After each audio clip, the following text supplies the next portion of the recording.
So the first word is spree. Noun है, उसका मतलब होता है short time that you spend doing something you enjoy. Often do it too much of it. Okay? तो इसका मतलब आमोद प्रमोद या फिर क्रियाकलाप की संक्षिप्त अवधि या फिर रंग रलियों में कोई व्यस्त हो या फिर आपका खरीदारी आदि का दौर। तो इसका सिंपल सा मीनिंग है एक छोटा समय जो आप बिताते किसी ऐसी चीज करने में जिसको आप बहुत अच्छा मानते करना। ओके? और उसका ज्यादा बार भी उसको करते हैं। Okay, that is स्प्री। तो फ्लिंग, फ्रिस्क, फ्रॉलिक, इसके सिनोनिम से एग्जांपल देंगे। I went on a drinking स्प्री on Saturday. इसका मतलब है मुझे पीना बहुत पसंद है लेकिन मैं सैटरडे को गया था ओके पीने। तो ये तो आपको ध्यान रखना है, that is spree. Next word is qualm. Noun है, इसका मतलब होता है फीलिंग ऑफ डाउट और worry that what you are doing may not be morally right. Okay, तो आशंका या चिंता ओके कि आप जो कर रहे हो नैतिक है या नहीं है। मिसगिविंग, स्क्रैपल, सिनोनिम से एप्लॉम, सर्टेनिटी, सर्टिट्यूड इसका अपोजिट एग्जांपल देखिए। I don't have any qualms about asking them to land us some money. तो मुझे उनसे कुछ पैसे उधार मांगने में ये ओके कि मुझे पैसे दे दो या कहने में कोई दिक्कत नहीं है। तो मतलब मैं ये नहीं सोचता कि मॉरली राइट है या फिर वो चीज नहीं है। ओके, नेक्स्ट है आपका पैलेटेबल एडजेक्टिव। इसका मतलब होता है it is used about food और ड्रिंक विद एन एग्रीएबल और प्लीजेंट टेस्ट। ओके, भोजन या पेय रुचिकर, गंध या स्वाद वाला, स्वादिष्ट, मजेदार। एग्रीएबल गुड इसका सिनोनिम से डिसएग्रीएबल और अनसेटिस्फैक्टरी इसका अपोजिट है। एग्जांपल देखिए, the restaurant chicken dishes are quite palatable. तो जो आपका रेस्टोरेंट है अगेन उनका जो चिकन व्यंजन है वो काफी स्वादिष्ट है। नेक्स्ट है आपका हैंकर वर्ब। इसका मतलब होता है to want something very much often something that you cannot easily have। Okay, किसी प्राय दुर्लभ वस्तु को बहुत अधिक चाहना। crave, want synonym से hate, despise इसका अपोजिट एग्जांपल देखिए। I have hankering, I have been hankering for a hot dog। तो मैं hot dog के लिए भाई ललायत रहा हूँ, मतलब बहुत ज्यादा चाहता हूँ उसको। ओके, चलिए, जो मुझे आसानी से नहीं मिल सकता। नेक्स्ट है आपका एम्बिग्यूटी। ये आपका नाउन है, इसका मतलब होता है the possibility of being understood in more than one way. Okay, something that can be understood in more than one way. Okay, तो अनेकार्थ की स्थिति या फिर आपका अस्पष्टता। तो जिसका एक से ज्यादा अर्थ है तो कंफ्यूज हो जाएगा, तो उसको हम कहते हैं आपका अनक्लियर। तो अनसर्टेनिटी इसका सिनोनिम से क्लियरिटी, सर्टेनिटी इसका अपोजिट। एग्जांपल देखिए, the ambiguity of the poem allows several interpretations. Okay, तो इसका मतलब है आपका कविता की जो अस्पष्टता है ओके मतलब बहुत सारी मीनिंग है उसकी, वो कई व्याख्याओं की अनुमति देती है। नेक्स्ट है आपका वर्ड है डिजी। या आपका एडजेक्टिव है, इसका मतलब होता है feeling as if everything is turning around and that you might follow. तो व्यक्ति जिसे चक्कर आ रहा होगा तो डिजीनेस होती है फीलिंग। ओके, तो वही है आपका डिजी।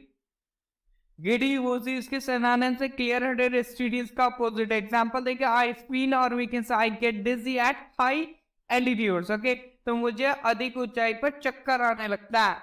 नेक्स्ट है आपका पर्वेसिव एडजेक्टिव। इसका मतलब होता है that is present in all parts of something, सर्वत्र, व्याप्त या फिर व्यापक। तो वाइड स्प्रेड, जनरल इसके सिनोनिम से स्ट्रेंज और रेयर इसका अपोजिट। एग्जांपल देखिए, there is a pervasive smell of diesel. तो डीजल की तेज गंध आ रही है।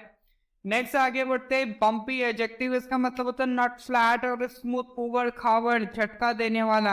अनइवन, जैक्ड इसके सिनोनिम से स्मूथ, फ्लैट इसका अपोजिट। एग्जांपल देखिए, the bumpy road made the jeep bounce all over. तो उबड़ खाबड़ सड़क ने क्या करे, जीप को चारों ओर उछाल दिया।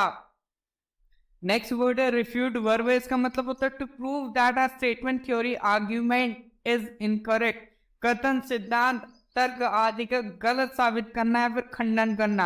डिस्प्रूव, डिस्क्रेडिट इसका सिनोनिम से प्रूव और कंफर्म इसका अपोजिट है। एग्जांपल देखिए, he did not have the courage to refute the lawyer once the evidence was presented in court। तो एक बार अगर अदालत में सबूत पेश कर दिया गया ना तो वकील को गलत साबित करना भाई बहुत मुश्किल हो जाएगा। नेक्स्ट आपका इन्फ्लेक्शन नाउन है। इसका मतलब होता है rise and fall of your voice when you are talking. बोलते समय सुर में उतार चढ़ाव। Curvature, curve, angle, bend, turn इसके सिनोनिम से। एग्जांपल देखिए, she spoke with no inflection. तो वह मतलब बिना किसी उतार चढ़ा के बोलती है और घुमा फिरा के नहीं बोलती, डायरेक्ट पॉइंट टू पॉइंट बोलती है।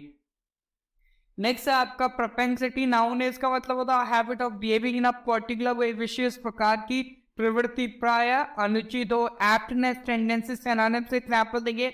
he showed a propensity for violence, तो उन्होंने क्या करा, हिंसा की प्रवृत्ति दिखाई। आगे बढ़ते हैं, फ्रेजल वर्ब है चीट आउट ऑफ, इसका मतलब होता है to get something that belongs to someone else by deceiving them, तो धोखा देकर किसी और की वस्तु प्राप्त करना। एग्जांपल देखिए, he claimed that his brother had cheated him out of his inheritance, तो उसने दावा किया कि उसके भाई ने उसे उसकी विरासत से धोखा दिया था। आगे बढ़ते हैं, फ्रेजल वर्ब आपका चेक ऑन, इसका मतलब होता है वेरीफाई, एसर्टेन और monitor the state of condition of something और समवन और समथिंग, किसी या किसी चीज की स्थिति या स्थिति का सत्यापन, पता लगाना या निगरानी करना की चीज पे। एग्जांपल देंगे, the doctor had come to check on his patient, तो डॉक्टर अपने मरीज को देखने आए थे।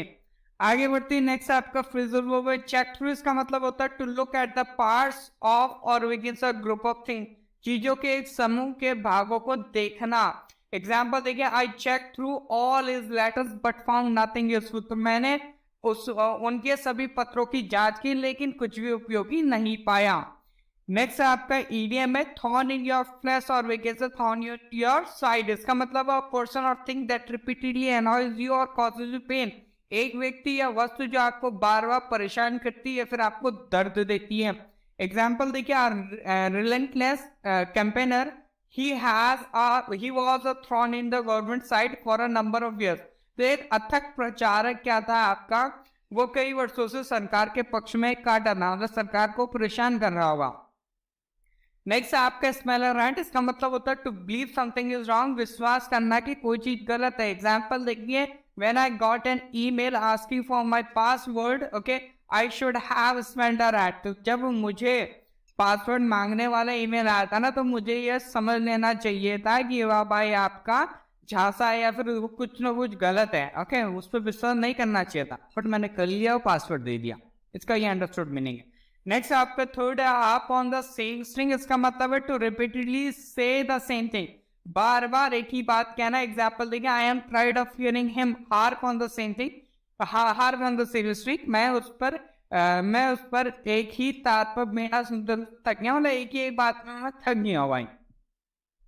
नेक्स्ट आपका वन वर्ड है, पहला स्टेटमेंट है लॉन्ग सॉन्ग और poem that tells a story often about love, प्राय वी कैसा आपका प्रेम विषय गाथा या फिर आपका कथात्मक गीत अथवा कविता गाथा गीता, तो that is ballad. Noun example देखिए, on a ballad they danced to at their wedding reception, तो एक मतलब गाथा गीत पर उन्होंने क्या करा, अपनी शादी के रिसेप्शन में नृत्य किया, डांस किया। नेक्स्ट आपका statement, able to speak two languages equally well, तो द्विभाषी, दो भाषाओं को अच्छी तरह से बोलने में समर्थ, तो that is bilingual adjective. Example देखिए, our children are bilingual in English and Hindi, तो हमारे बच्चे इंग्लिश और हिंदी को दोनों को अच्छे से बोल सकते हैं, वो क्या आपके द्विभाषी हैं।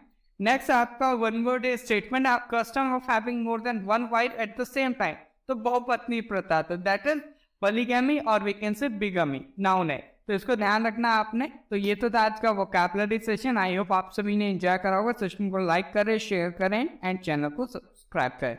मिलते हैं in the next section, till then जय हिंद जय भारत।